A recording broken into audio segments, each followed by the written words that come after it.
All right, let's try this again. Hopefully that will do. All right, you're with the flower guy. It's a Thursday afternoon and we're in zone 6B. Today we're talking about how disaster has hit the dahlia crop. And not just the crop, but the entire hoop house.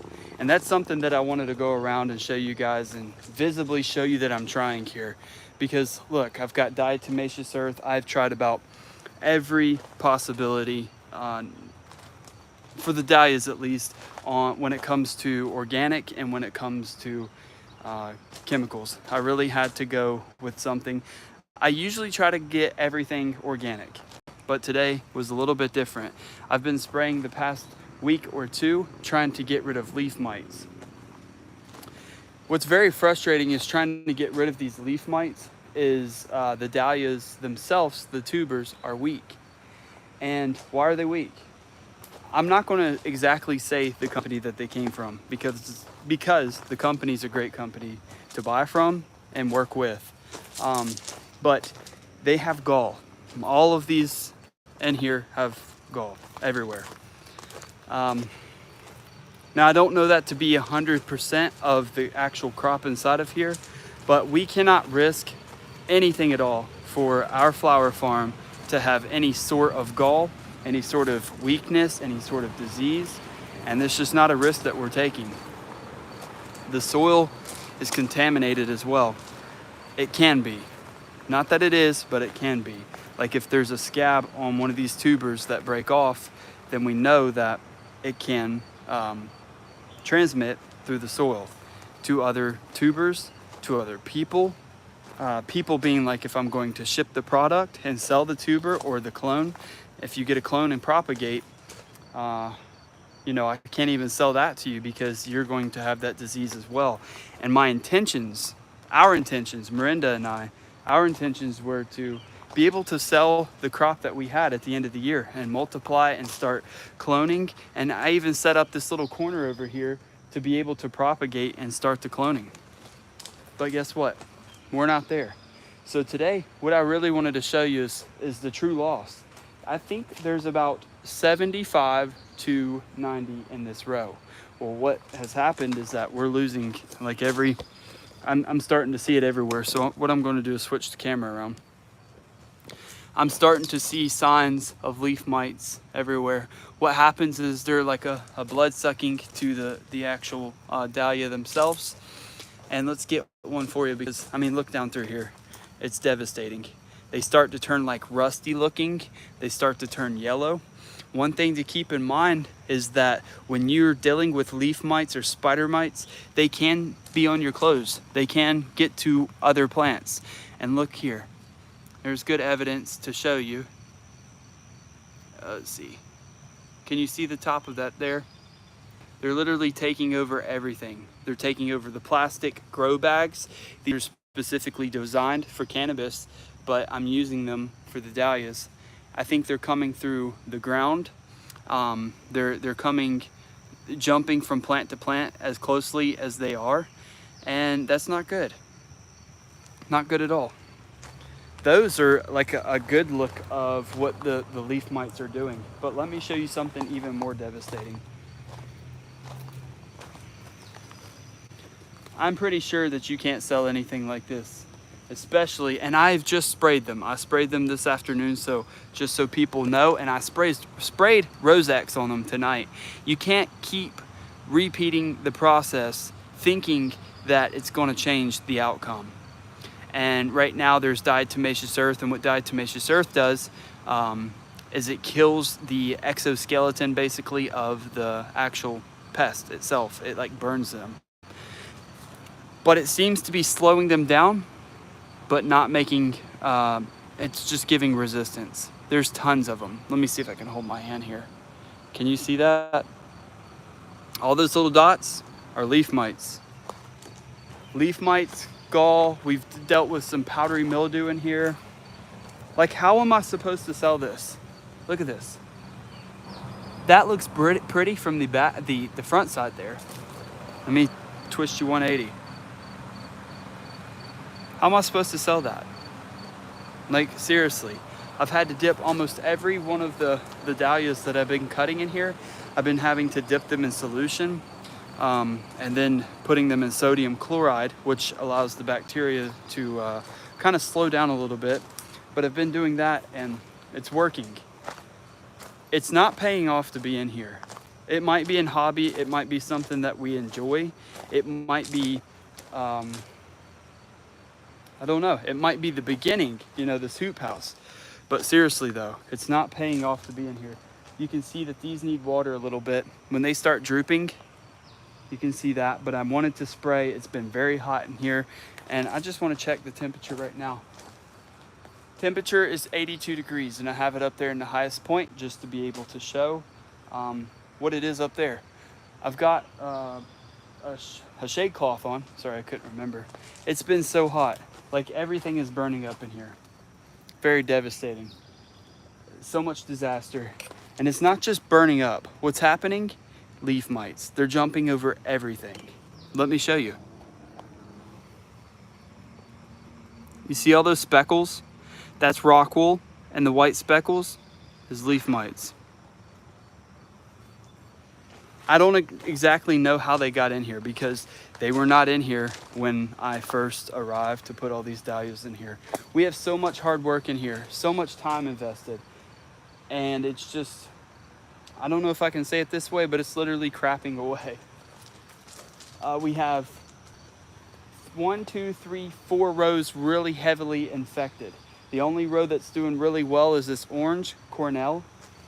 I need to make a video of me pulling all of the bad ones out, and that might be in the next few weeks, but I'll get it going.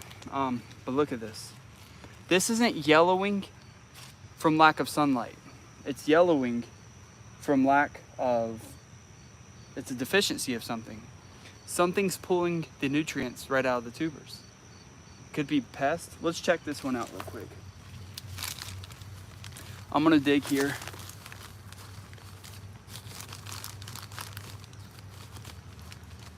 On this specific tuber, they're usually supposed to be about 2 inches down. Sorry, my camera went a little crazy. On this specific tuber, they're usually supposed to be about 2 inches down when you plant them. And I've actually have them planted up a little bit. I actually want to find a tuber to show you what gall looks like. So let's do that real quick. Hey, and if you like what you're seeing right now, make sure that you like the channel and subscribe if you haven't yet.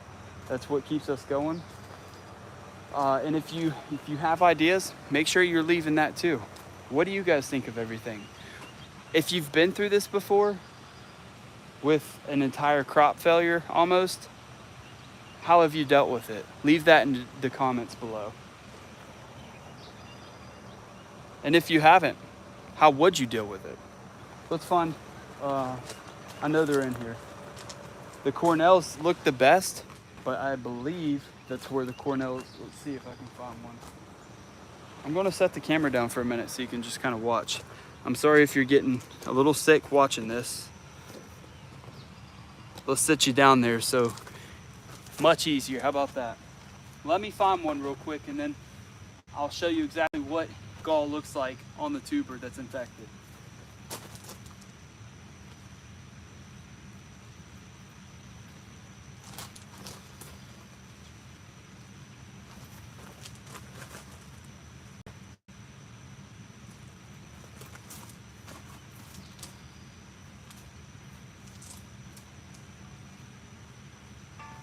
About knocked myself out.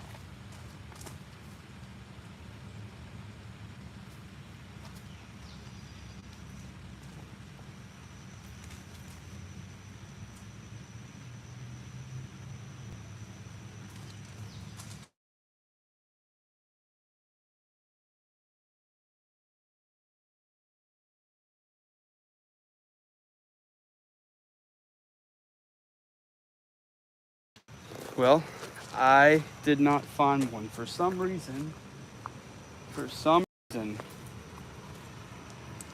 It's in there. So what I'll do, guys, is if you're interested in seeing what the gall looks like, which I'm looking for as we speak, but if you're really interested in what it looks like, I'll definitely put a picture of that. Let me get away from these fans for just a second.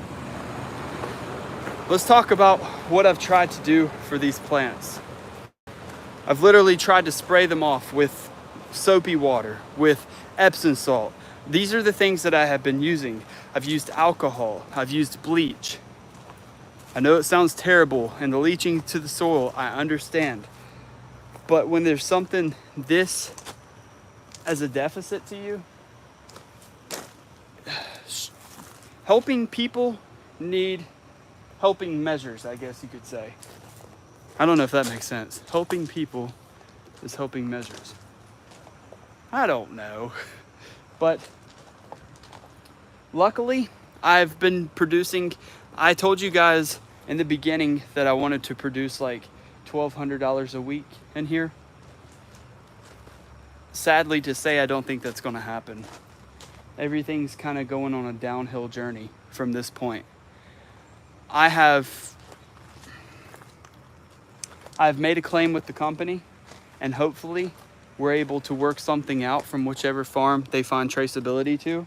Luckily, I actually put traceability numbers down there at the end of each bag, of each row, I should say, and that might help. Right now, I believe I'm producing 100 stems a week in here, and that's not good. I was thinking 100 stems per row. 1, 2, 3, 4, 5, 6, 7. I was thinking 700 stems coming out of here. That's, you know, if I'd done the math and you just said $2 a piece, if you're trying to sell them retail, it's $1,400 a week. I was expecting for 30% loss. They call that shrink. And that's why I was trying to get my $1,000 to $1,200. But right now, I'll be watering them probably first thing in the morning so they get a drink. But one thing I would always say is let the plant tell you when it's hungry or thirsty. Meaning if it's got problems turning yellow or starting to do its rust, or to, you know, if it needs a drink, or if it's getting burned up, let it tell you and then try to correct it instead of maybe adding a couple of things. Like I try to wait about a month in between before I add fertilize again.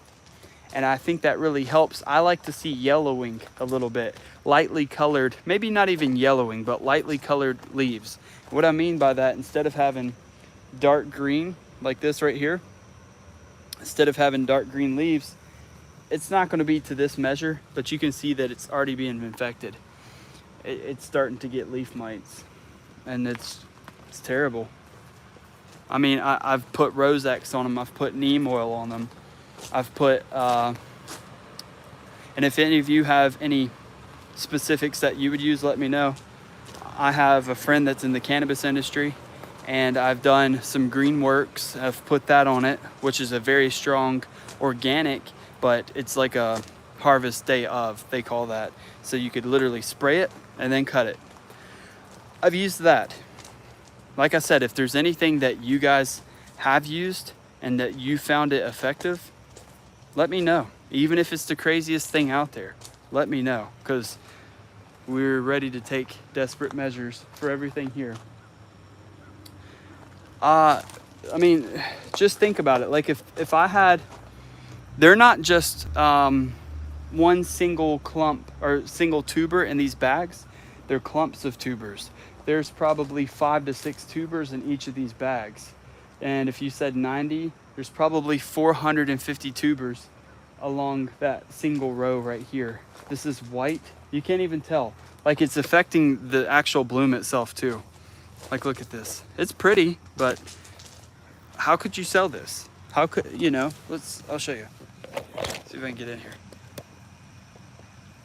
It's pretty, but let me show you the size orientation. Very small. It's only the size of my palm. So the soil is kind of got to all be thrown away. The bags, it's got to all be thrown away. And here we have a massive infestation, and I don't think it's going away. Even if you were trying to be on the absolute positive side of things, the plants need work. They need to revive on their health. I don't think we're going to see numbers like we expected. There's a good thing that comes out of this though. And here's where I'll try to be positive. The good thing is that we're trying, we're learning new things. We do have another field of dahlias. Those dahlias don't all have the same colors though. This middle row that I'm pointing at is very high demand. It's called Wizard of Oz. It's a peach color and it's beautiful. You can't keep it. The white, you can't keep it. The burgundy, the orange, they use the orange like peach right there, the Cornell, if you've ever used it or wanted to purchase something like that. But I think we just kind of hit a bad spot.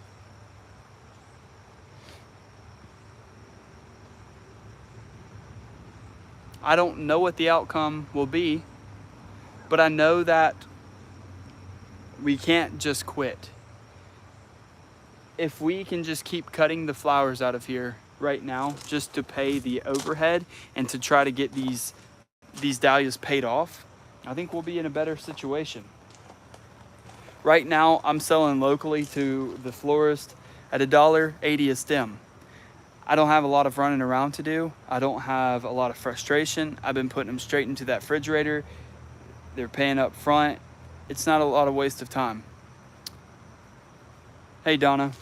You know, it could and would be possible to transplant them into the ground, but I believe at the size that they're at, dahlias have a hard time being transplanted if the soil is being disturbed around the tuber itself, especially when you have something established that's 2 or 3 foot tall.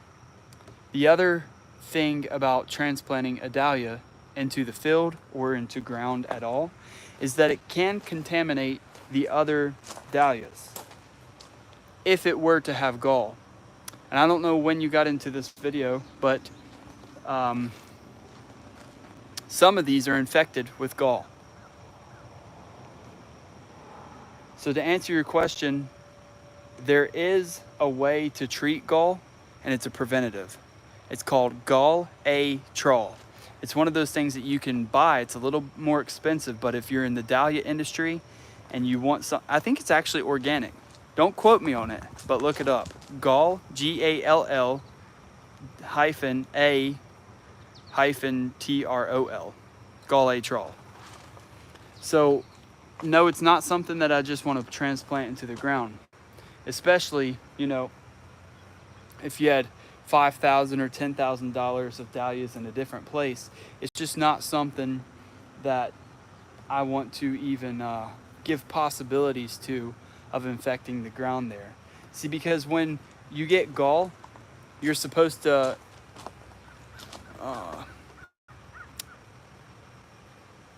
sorry, I was trying to read it. I missed the question there. I'm sorry. But when you get gall, you're supposed to sanitize the soil. And by sanitizing the soil, they want you to bring the temperature of the soil up to 106 degrees to sterilize it for at least 30 minutes. And to do that, you'd either have to steam this inside of here, everything. You'd have to steam it. I don't know if I could even hold 160 degrees in here. I know that it can hold 140, but it's got a lot of, I'd need to put the sides back up, and I'm not ready to do that. Another way is you could dump all the soil out. You could sanitize it and sterilize it by putting it under a steam tarp or a silage tarp and using steam and disturbing the soil and mixing it up after the fact of the dahlias being out of it. That would almost have to be like a fall thing, because right now, like I'm getting dahlias. Like, let's see, let's just count for a minute. 1, 2, 3, 4, 5, 6, 7, 8, 9, 10, 11, 12, 13, 14, 15. I'm counting 15 on this row right now. 15 is not good. 15 is 15 at $2, but if you said $1.80, you know, let's just go $2. It's 30 bucks. 30 bucks. I'm not getting $30 off that row. I'm only getting $30 off this row. This row right here has been a very good row to have. I think I pulled maybe 15 off this row, and this is the Wizard of Oz. So that, you know, 30 bucks. From last year to this year, I'll tell you, it's been a huge transition. Can you make it full time with a hoop house, with a high tunnel, with flower farming? Short, simple answer is yes. How much sacrifice do you really want to put? I just want to be transparent about something right here.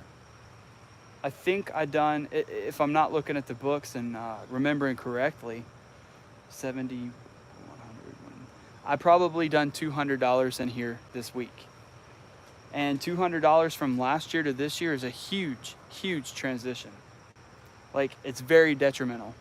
It's not one of those things that you really want to be like, yeah, I can live off $200 a week. No, who can?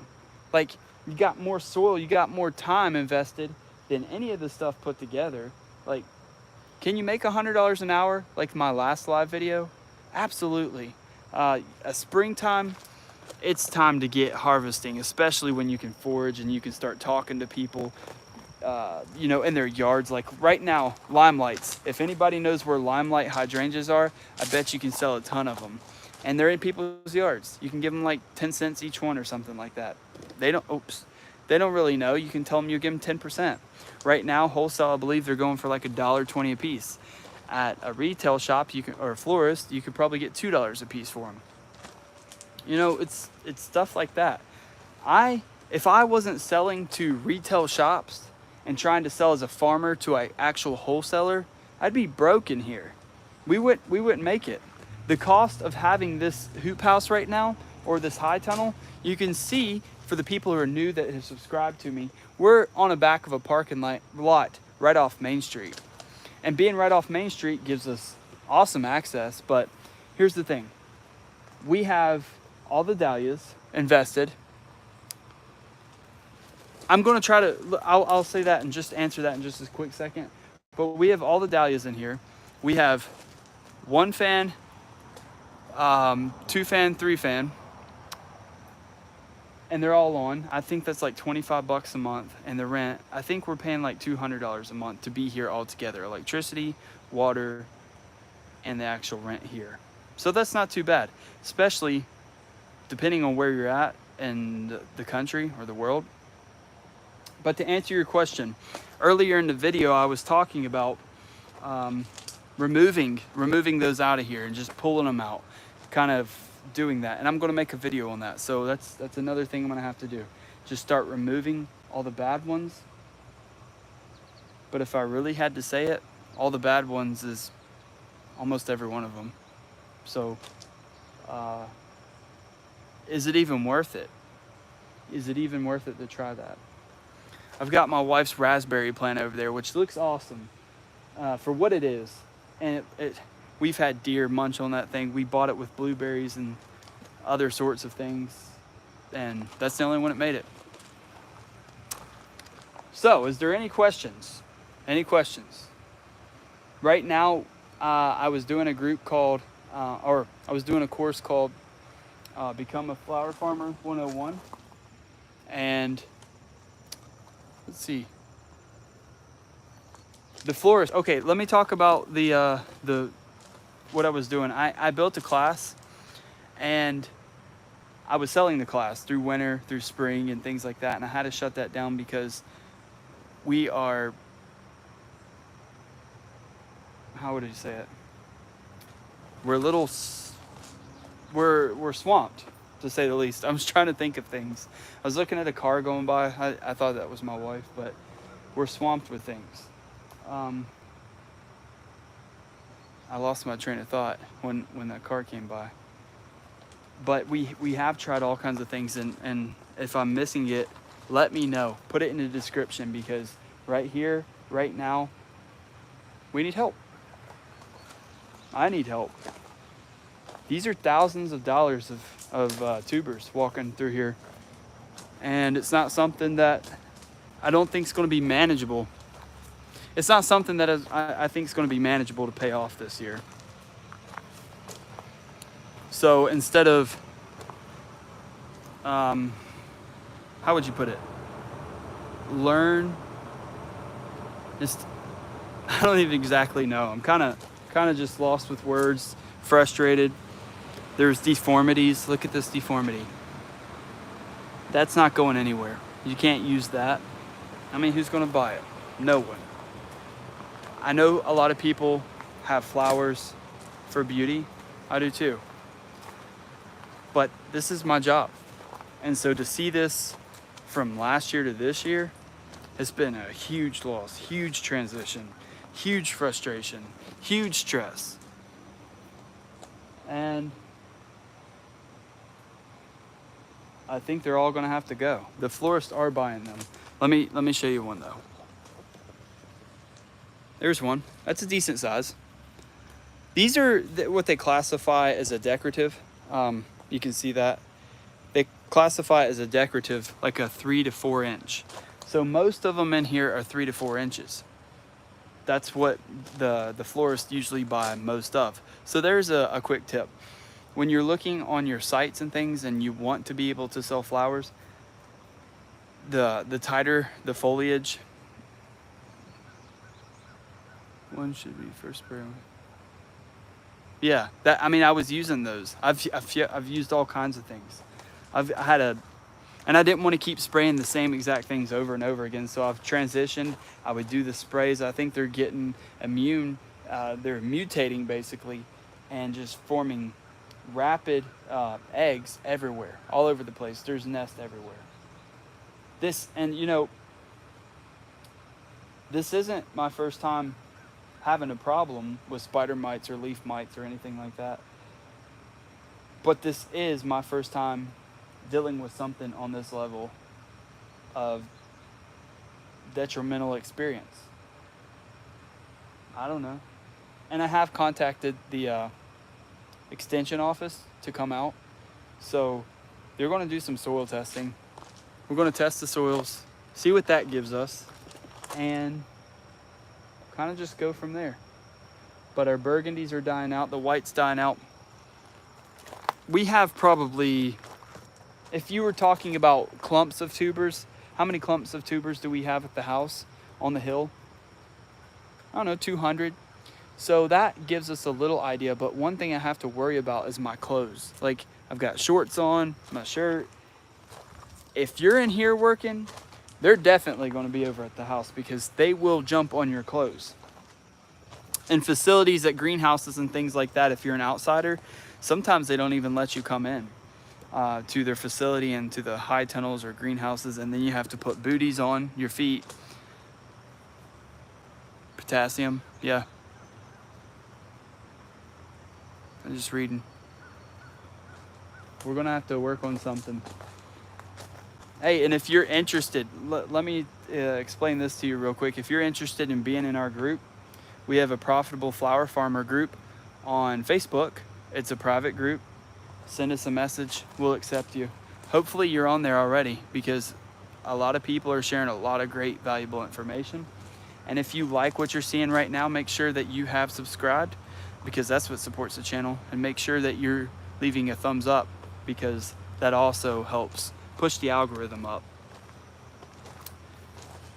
So that's about it right now. I appreciate you guys coming with me on this journey, but right now I just need to focus on what's right in front of me, because in this area I'm known for the dahlias. And if you don't have dahlias, they're going to start searching elsewhere. They're going to start searching all over the place besides me.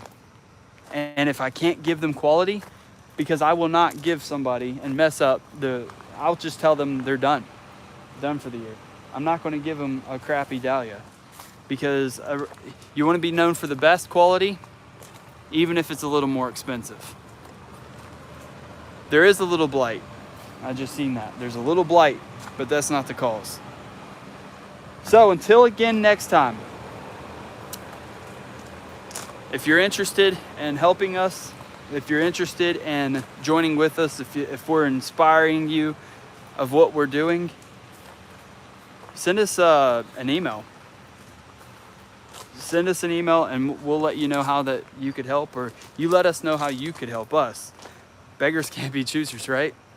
So it's windybrookridge, windybrookridge @gmail.com. Shoot us an email. Let us know how you're doing. Let us know how your crops are doing this year. And until then, we'll see you next time, and we'll put the description below. I appreciate it.